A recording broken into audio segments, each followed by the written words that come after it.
Bago natin ipagpatuloy, shoutout muna sa ating mga solid members, Jerry Manalo, Calachuchi Jr. Eduardo, Albert Diego, at Jason Clint Ragas, maraming salamat po sa inyo. Kabanata 2261, Matigas at matalim ang tingin ni Harvey.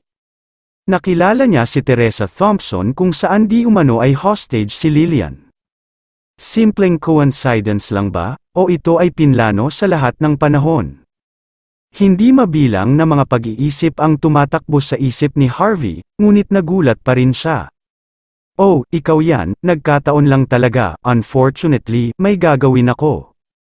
Mag-usap tayo sa ibang pagkakataon. Nang makita ni Teresa si Harvey na papaalis na, matigas niyang hinawakan ang kamay nito. Teka, hindi ko pa alam ang iyong pangalan, aking tagapagligtas, mahinahong sabi ni Teresa. Ako si Teresa, napakalapit ng mukha ni Teresa, halos nakadikit ito kay Harvey. Sa kanyang mga labi ay isang napakatalino ng ngiti, at ang kanyang mga mata ay kumikislap. Pinuno ng signature fragrance ng isang dalaga ang butas ng ilong ni Harvey, dahilan para hindi siya komportable. Bumitaw si Harvey at walang malay, agad na umatras. It is appropriate for us to touch like this, Miss Thompson. At saka, tawagin mo na lang akong Harvey, kung patuloy mo akong tinatawag na iyong tagapagligtas, maaaring isipin ng mga tao na nagsushooting tayo ng isang pelikula o isang bagay. Tumawa ng mahina si Teresa sa sinabi ni Harvey, mabuti. Makikinig ako sa iyo, pero nagkataon lang, matapos mo akong iligtas, hindi na kita mahanap kahit na pagkatapos magpadala ng napakaraming tao. Hindi ko inaasahan na dito kita makikita, dito ka nakatira? Nandito ako sa Las Vegas para sa negosyo, nakatira ako sa presidential suite sa itaas ng Sky Casino Palace. Bakit hindi ka umakyat at makasama ko ng ilang oras? Pwede tayong magkwentuhan, ililibre din kita ng pagkain. Kitang-kita ang passion ni Teresa, mukhang masaya talaga siya na nakilala niya si Harvey. Gustong tumanggi ni Harvey, ngunit nang mabalitaan niyang nanunuluyan si Teresa sa presidential suite, nagliwanag ang mga mata niya. Dahil napaka-generous mo, uminom tayo sa itaas, kung tutuusin, bihirang pagkakataon ito para magkita tayo. Isang inumin lang ang gusto mo, o gusto mo ng kaunting inumin? Lumapit si Teresa sa tenga ni Harvey at humihip ng mahina. Aking pinakamamahal na tagapagligtas, hindi mo ako sinusubukang samantalahin pag ako'y nalasing mo, di ba? Ang malandi niyang tono ay nagpasakit ng ulo kay Harvey. Naisip niya kung paano niya kakailanganing hanapin ang lugar ng guest room para sa kinaroroonan ni Lillian, kaya ngumiti na lang siya kay Teresa, hindi nagbibigay ng diretsyong sagot. Bakit takot ka ba? Hindi kita susundan sa itaas kung natatakot ka. Magkita na lang tayo sa susunod. Pagkatapos ng makitang kumikilos si Harvey na pasibo-agresibo, hinawakan ng mahigpit ni Teresa ang kamay ni Harvey at humagalpak ng tawa. Hindi ka makakatakbo this time, dapat sumama ka sa akin. Inakay ni Teresa si Harvey papunta sa living room area, hawak-hawak niya ang kamay niya. Pagkatapos ay ginamit niya ang kanyang room card para buksan ang isang espesyal na elevator. Paglabas pa lang ng dalawa sa elevator, tumunog ang telepono ni Teresa. Hindi na siya nag-abalang magtago ng kahit ano kay Harvey at agad na kinuha ang telepono. Isang boses ng lalaki ang nagmula sa kabilang panig ng telepono, umaalingaw-ngaw sa bakanteng bulwagan. Masama ito, CEO Thompson, nag-aalalang sigaw ng lalaki. Hino-hostage na naman ang mga tao natin, gusto daw nilang magpakita ka at magbigay ng cash-iya siyang paliwanag ng personal. Kung hindi, puputulan nila ang ating mga paa at ipapakain tayo sa mga isda. Kailangan mong lumabas ng Las Vegas ngayon, CEO Thompson. Naiintindihan ko, kaya, ang mga taong ito ay tumatangging maglaro ayon sa mga patakaran. Well, ituring natin ang pagkatalo na ito bilang isang aral para sa atin. At hinuhuli nila ang ating mga tao, muli, si Teresa, na dating inosente at walang muwang na batang babae sa harap ni Harvey, Ngayon ay nagpakita ng sadyang kagandahan na karaniwan sa mga mayayaman. Nakikipagtulungan tayo sa kanila bilang tanda ng paggalang, hindi lang nila binayaran ang mga supply, kundi kinuha din nila ang ating mga tao at hino-hostage. Nakakatawa, hawakan mo sila, pupunta ako dyan ngayon, ibabalik ko ang pera, ginagarantiya ko ito. With that, bigla niyang ibinaba ang telepono. Pagkatapos ibaba ang telepono, tumingin si Teresa kay Harvey nang may paghingi ng tawad at mahinang sinabi, sa kasamaang palad hindi kita mabibili ng inumin ngayon, Harvey. May nangyari, at kailangan kong harapin ito ngayon. Mula sa tawag lamang, alam ni Harvey na ito ay isang bagay na kagyat. Anong nangyari, sabihin mo sa akin, baka makatulong ako, hindi na mamelaya ni Harvey. Bahagyang nagbago ang mukha ni Teresa, pagkatapos ay dinala niya si Harvey sa suite ng presidente at binuhusan siya ng isang tasa ng tubig. Hindi naman seryoso, sabi ni Teresa sabay buntong hininga. Nagtatag ako ng sarili kong kumpanya na nakatuon sa negosyo sa pag-import at pag-export. Sa pagkakataong ito, nag-e-import kami ng mataas na kalidad ng red tea sa Las Vegas. For historical reasons, gusto talaga ng mga tao dito ang red tea. Kaya naman maganda ang benta ng red tea, pagkatapos ay nakipagsosyo kami sa isang maliit na negosyo dito na sinusuportahan ng pamilya Hamilton. Walang mga problema sa mga unang yugto ng partnership. Nabayaran na nila ang 30% ng bayad, pero noong huling bayad, bigla nilang sinabi na ang aming red tea ay hindi maganda ang kalidad. Hindi lamang sila tumanggi na kumpletuhin ang kanilang pagbabayad, hiniling pa nila na bayaran namin sila ng 10 beses sa kabuoang halagang nakasaad sa kontrata. Pumunta ako dito ngayon dahil dalawa sa aking mga tauhan, na ipinadala ko para sa negosasyon, ay pinigil, at na-hostage. 3 pa ang ipinadala ko ngayon, hindi rin ako hihingi ng bayad, dahil gusto ko lang napakawalan na nila ang mga tauhan ko. Nakakalungkot, mukhang pagod na pagod si Teresa sa pagkakataong ito. Tahimik na tumango si Harvey, halos naiintindihan niya ang sitwasyon. Nasangkot si Teresa sa isang pangkaraniwang scam sa negosyo.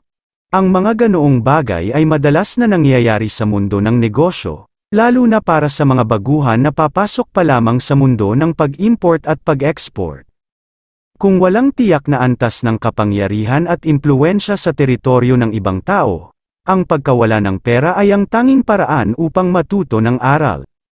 Matapos mag-isip ng mahabang sandali, mahinahong iminungkahi ni Harvey paano ito.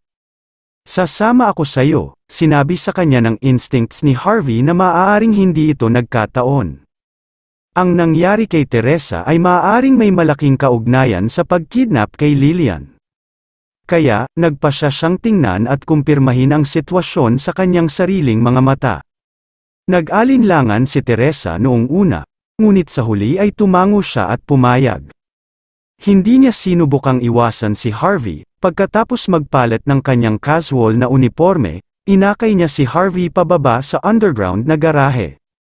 Pumunta silang dalawa sa isang Porsche na may mga plaka ng Las Vegas, sa baybayin ng Hong Kong.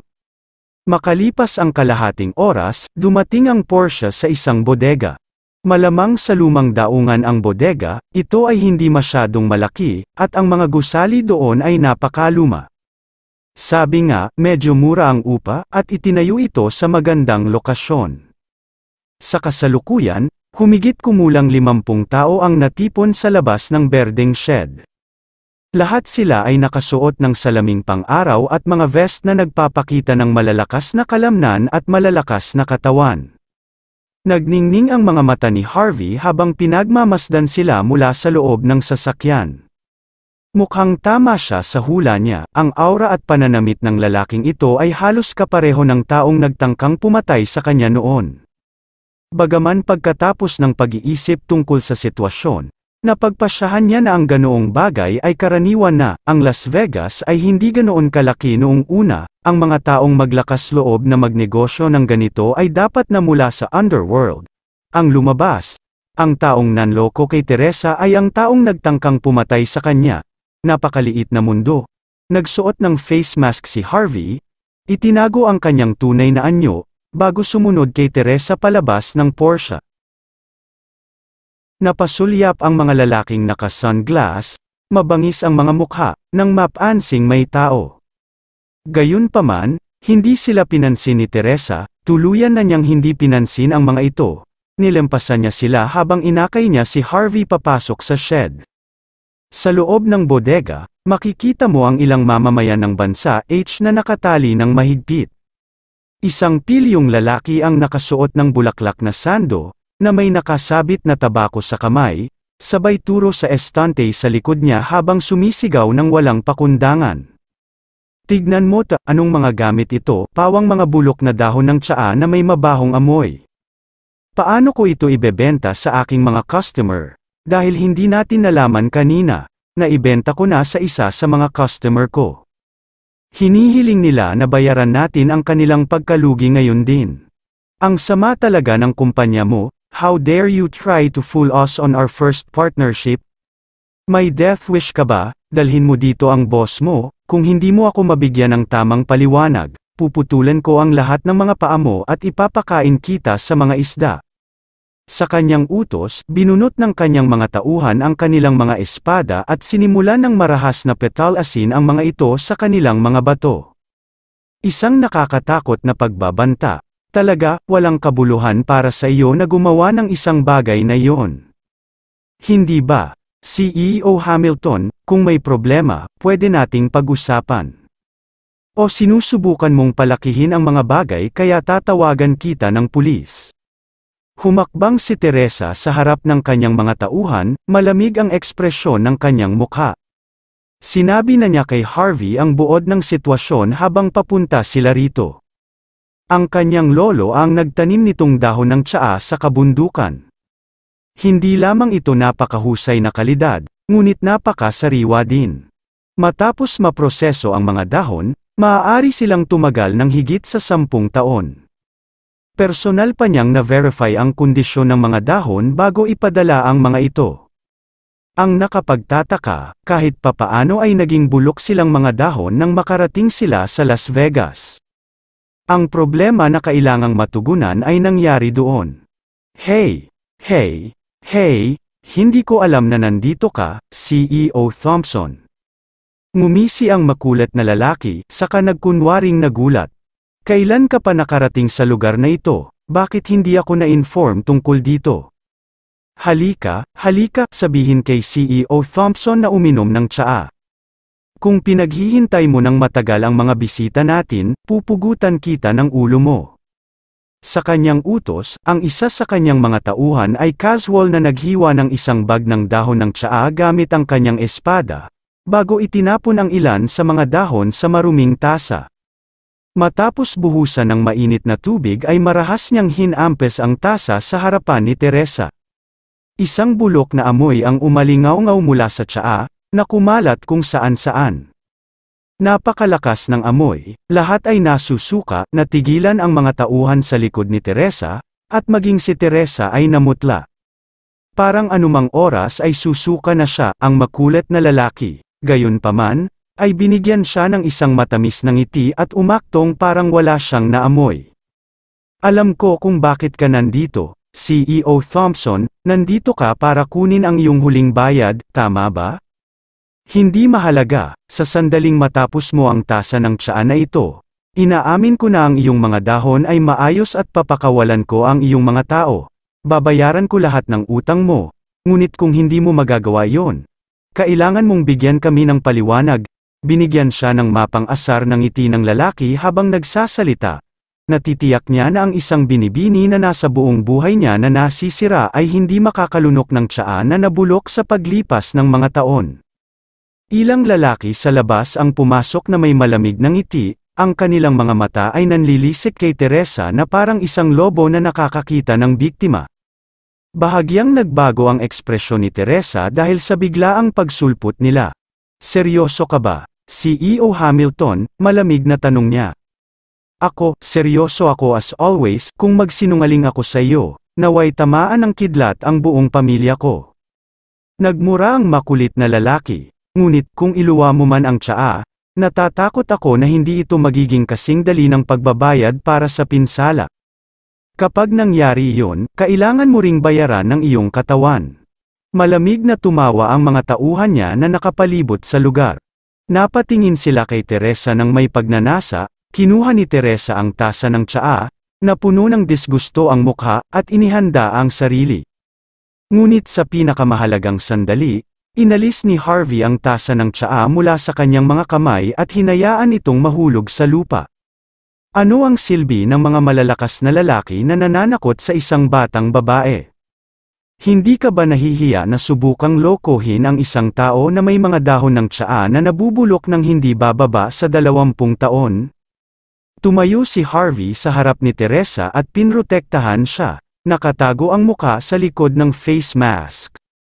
Medyo gumaan si Teresa sa mga kilos niya. Yumuko siya sa nahulog na tasa ng tsaa at tiniyak ang laman nito habang pinipigilan ang kanyang pagkasuklam. Pagkatapos, tumayo siya pabalik, ang kanyang ekspresyon ay nagyelo. Tama yan, ang tsaang ito ay hindi bababa sa 20 taong gulang. Walang paraan na ito ang bagong tsaa na inihanda namin para sayo. CEO Hamilton, ginawa ko ang tapat na negosyo sayo. Gayunpaman, sinusubukan mo akong lokohin ng lumang tsaa pagkatapos kunin ang aming mga gamit. Medyo hindi magandang tingnan, hindi ba? Nang marinig ang mga salita ni na Harvey at Teresa, bahagyang nagbago ang mukha ng bad boy. Gayunpaman, mabilis siyang kumalma at malamig nang umiti sa dalawa. Dahil lang sa sinabi mong bago ang iyong tsaa ay hindi nangangahulugan na tama ka. Kung ganoon bakit nandito itong mga dahon, nakuha lang namin ito sa cargo na dumating. Ito ang mga dahon na natanggap namin, wala akong pakialam kung bago o luma ang tsaa. Alinmang paraan, kailangan mong bigyan kami ng tamang paliwanag. Kung hindi, magbabayad ka ng 10 beses kaysa sa nakasaad sa kontrata. O kung hindi, ipapakain namin kayong lahat sa mga isda. Nasa iyo ang pagpipilian. Ako ay isang medyo makatwirang tao, ngunit hindi ko masasabi ang parehong para sa aking mga kapatid dito. Pagkatapos ay naglabas siya ng kutsilyo at inihampas ito ng may pananakot, ang kanyang mukha ay malamig at masama. Ang kanyang mga tauhan ay nagsimulang magpaputok sa kanilang mga leeg at binaril si Teresa ng mapanglibak na tingin. Sumuko ka na lang kung hindi, kailangan ka naming turuan ng leksyon.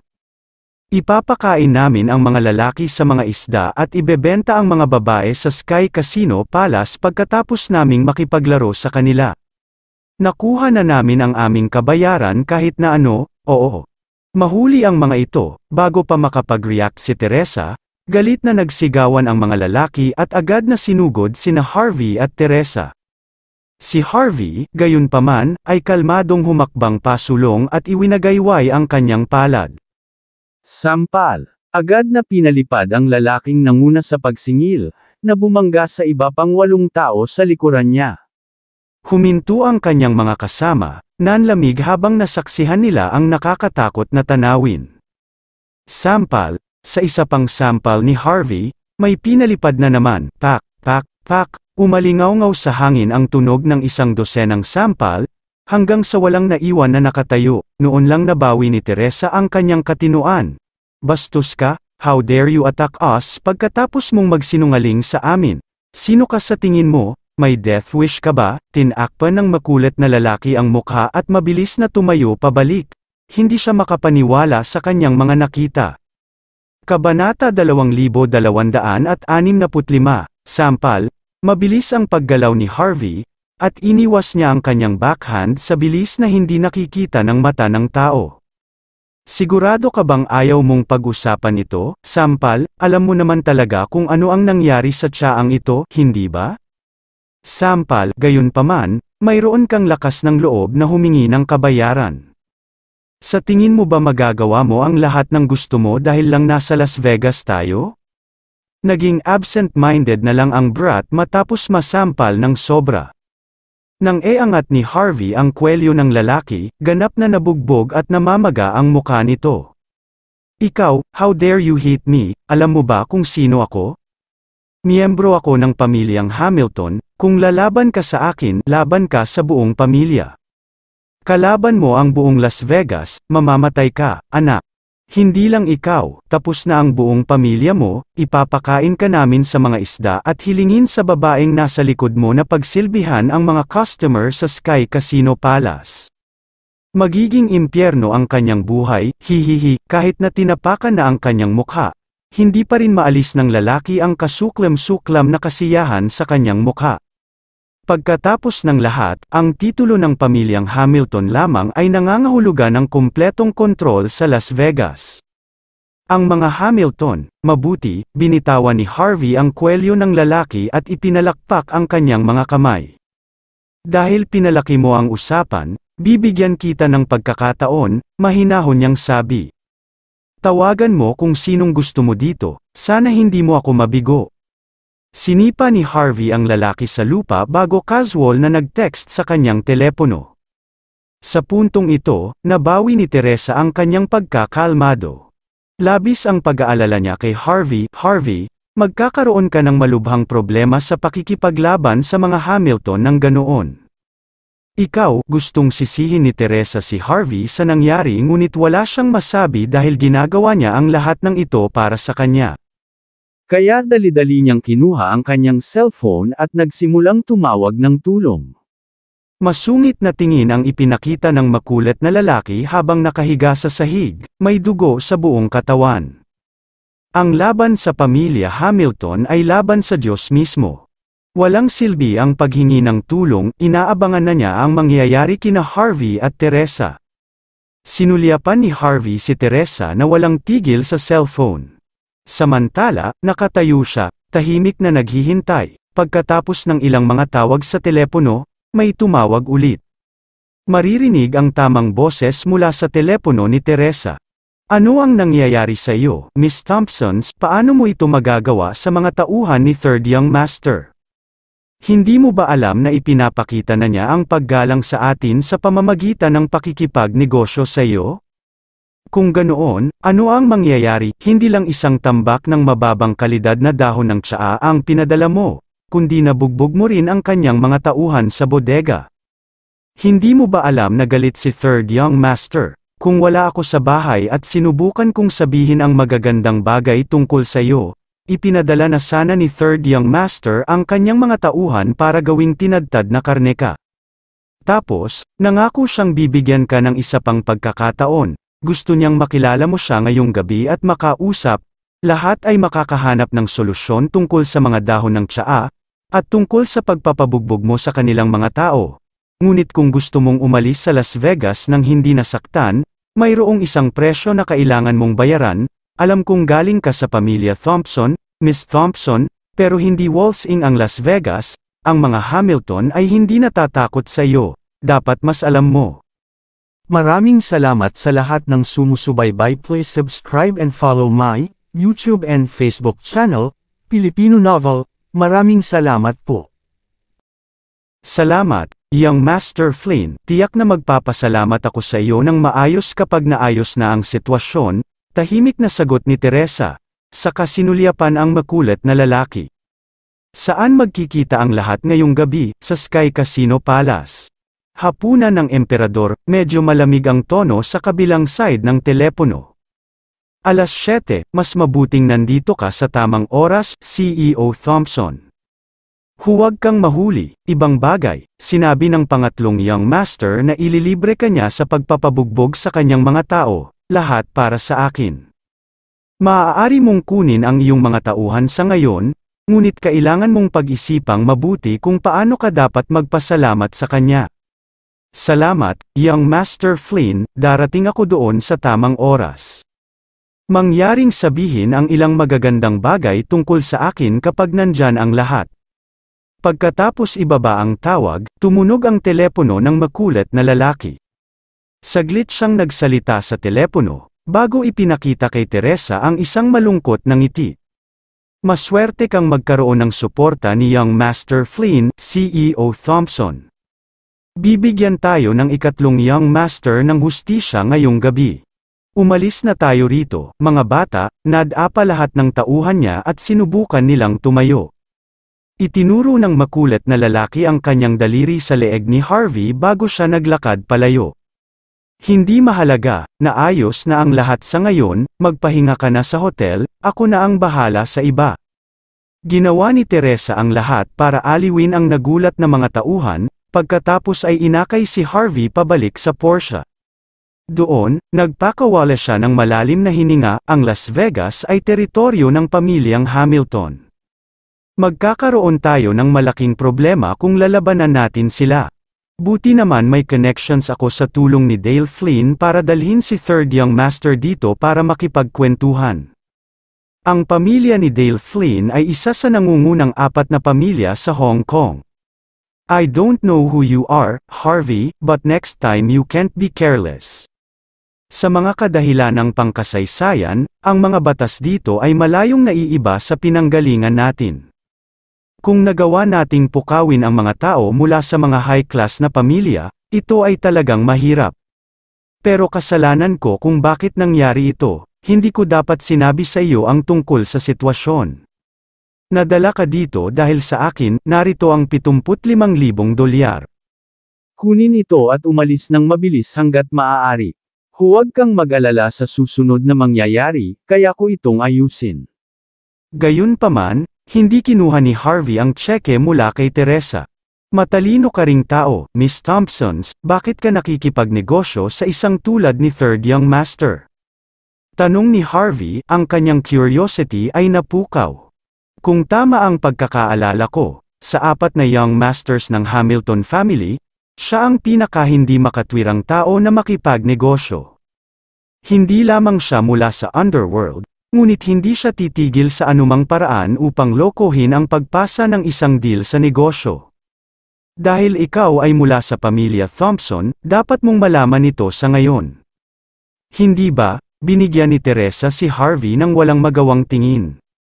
Siyempre, alam kong hindi maaasahan ang taong ito, pero wala akong ibang choice.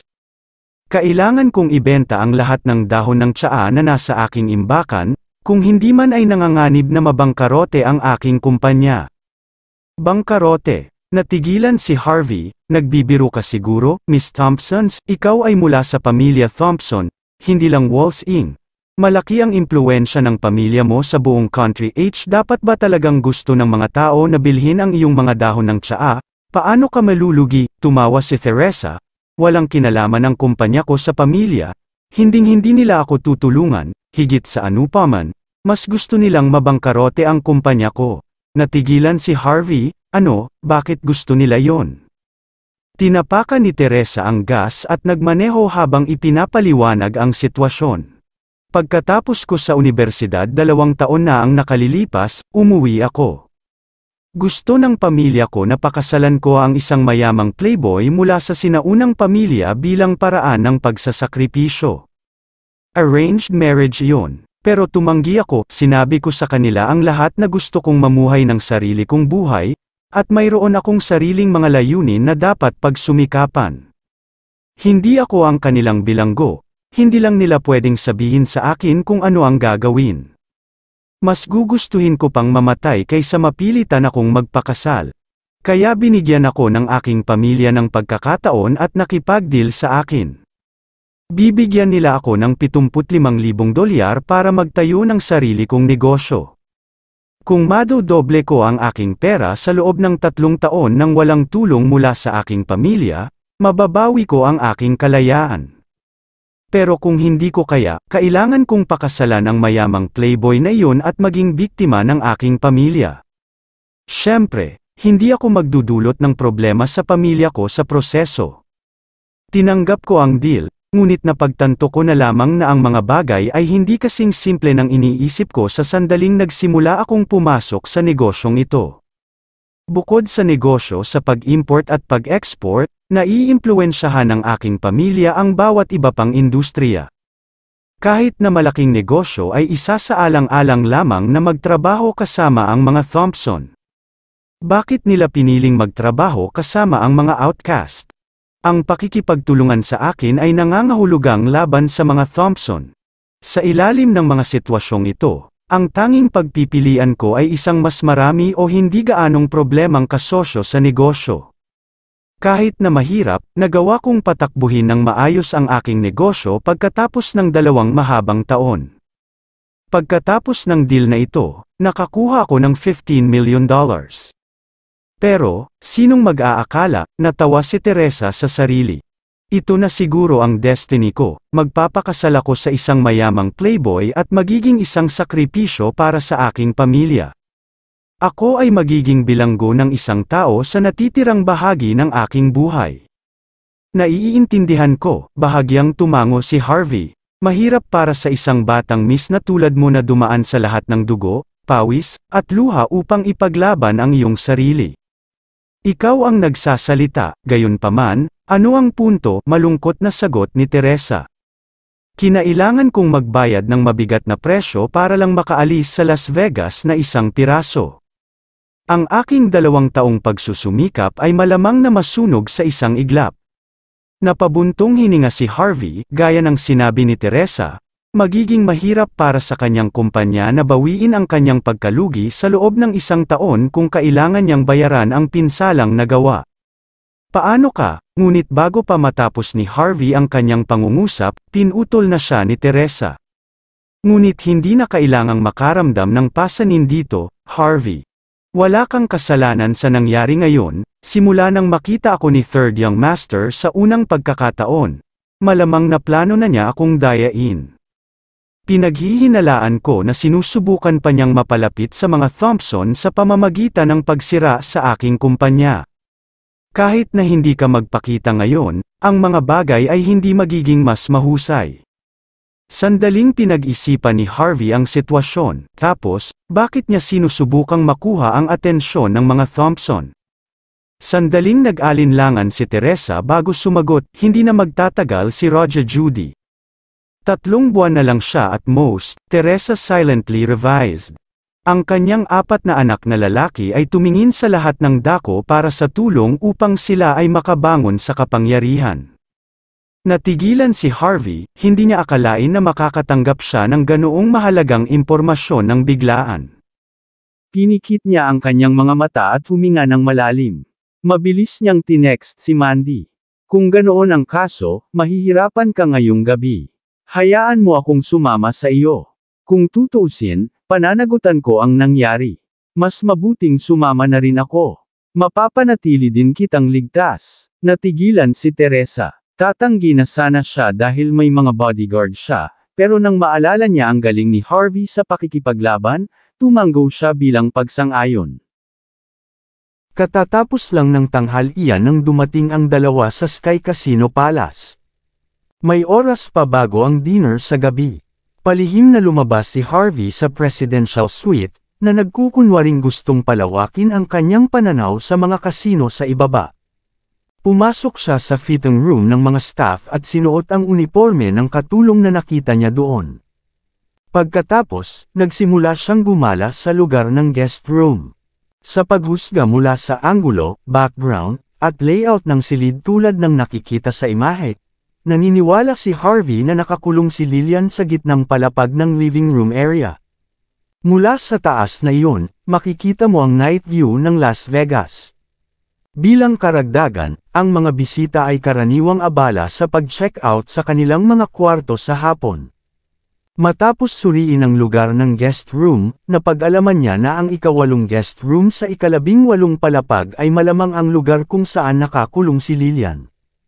Nakatayo si Harvey sa harap ng kwarto, nakakunot ang noo.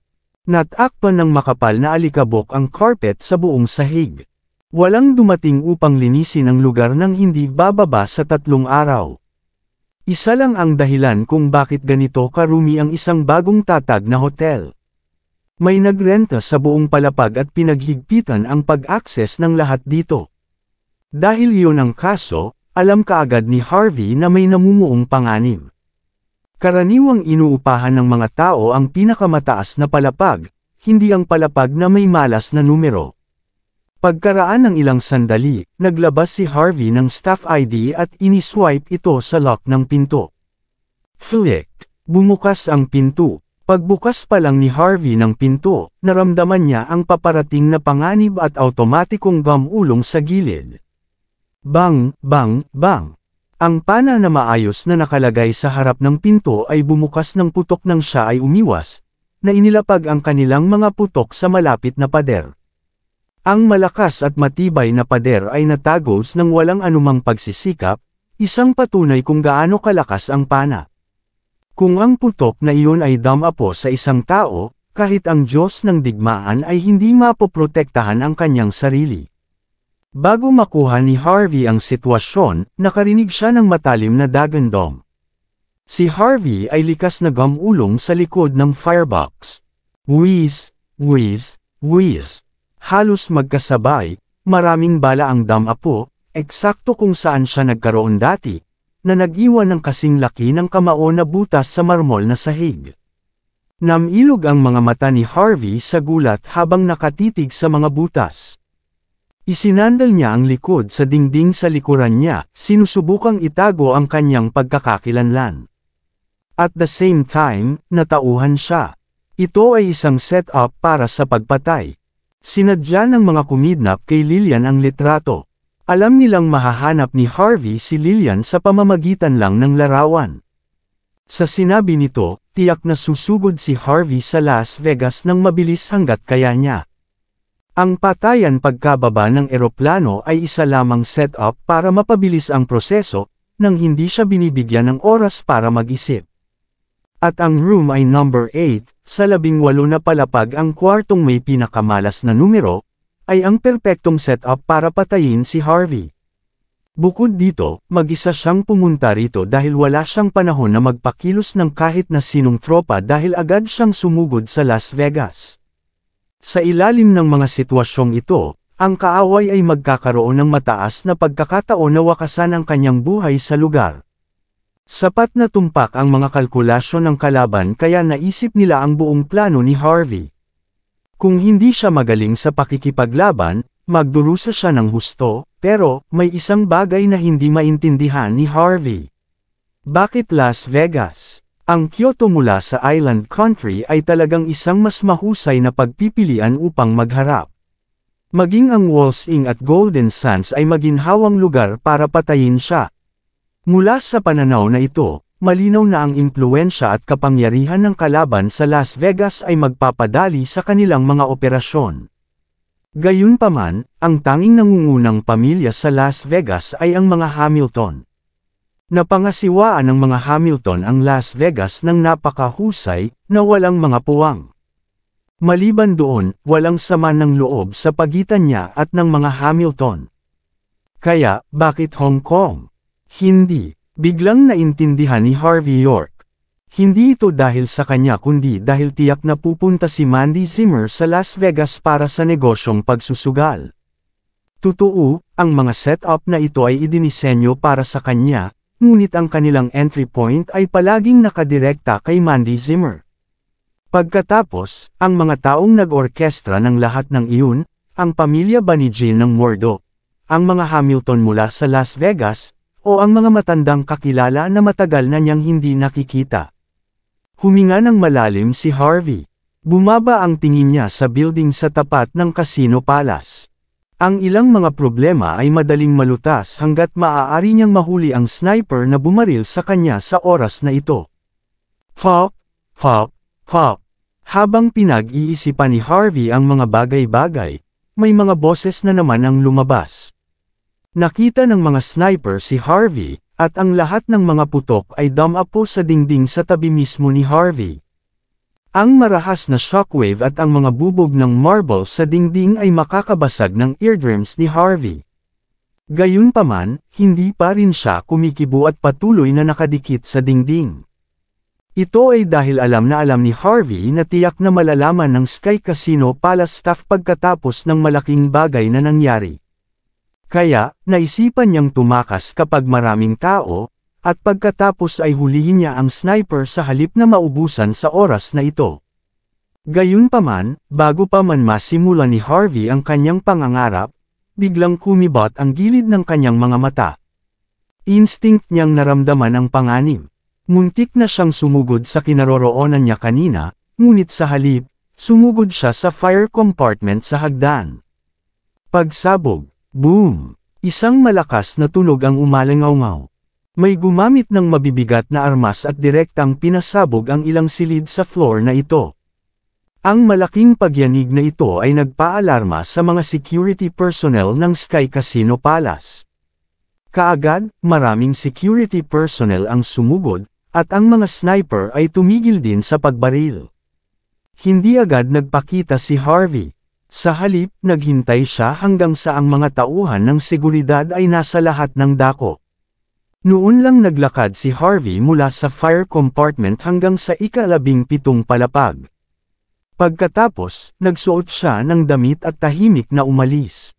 Sa isang napakataas na taas kung saan ito ay makikita mula sa malayo, isang babaeng nakasuot ng fox mask ay dahan-dahang nag-alis ng kanyang rifle. Pagkatapos ay kinuha niya ang kanyang cellphone, nag-dial ng numero, at walang pakialam na sinabi, na bigo ang misyon. Ang kanyang tono ay walang pakialam, walang kahit katiting na emosyon. Queen New York, mahirap bang patayin si Harvey? Nasa isang paborebleng sitwasyon ka. Nasa iyo na ang lahat, ngunit nabigo ka pa rin. Masasabi ko lang na sobrang disappointed ako. Isang walang pakialam na boses ang nanggaling sa kabilang side ng phone. O, mayroon ka pa bang kakaibang nararamdaman para sa iyong panganay na kapatid? Mabilis na itinapon ni Queenie ang maskara ng fox sa kanyang mukha, dumausdas pababa sa taas na haligi ng marmol sa lupa, at binaliktad ang kanyang Amerikana. Agad siyang nagbago mula sa isang cold-blooded killer tungo sa isang nakamamanghang kagandahan. Samantala, nakisalamuha siya sa mga turista at malamig na sinabi, Quentin York, kailangan bang sabihin ito ngayon? Noong nasa airport road siya, hindi ba't nabigo rin ang pag-atake mo?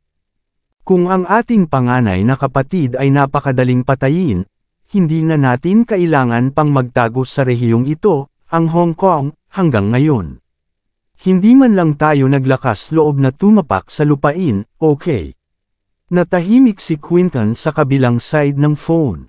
Pagkatapos ay taimtim niyang sinabi, dahil 2 beses na tayong nabigo, dapat tayong mabilis na umatake sa pangatlong beses bago siya makabangon. Kapag nalaman niya ang tunay nating pagkatao, hindi na tayo magkakaroon ng pagkakataon. Kabanata 2270. Pansamantalang lumipat si Teresa Thompson sa ibang hotel at ni-rebook ang presidential suite sa Paris Hotel sa tabi ng pinto dahil sa kaguluhan sa Sky Casino Palace. Nagpakita si Harvey York na parang walang nangyari at tinulungan si Teresa na ipadala lahat ng kanyang bagahe. Sa panahong ito, tinawagan din ni Harvey si Mandy Zimmer upang matiyak na maayos ang mga bagay para sa kanya sa ngayon. Noon lang siya bahagyang napaniwala. Halos sigurado na si Harvey na kung sino man ang gustong pumatay sa kanya ay tututukan siya ng mga ito. Hanggat hindi niya nasagasaan si Mandy, kung gayon si Mandy ay hindi nasa anumang panganib sa ngayon. Bukod dito, naniniwala rin si Harvey na hindi masyadong mabilis na lalabas ang ikatlong alon ng atake ng kalaban dahil maraming beses silang nabigo kahit na may maingat na pagpaplano. Ngayon, kailangan niyang mag-concentrate sa paglutas ng mga problema ni Teresa.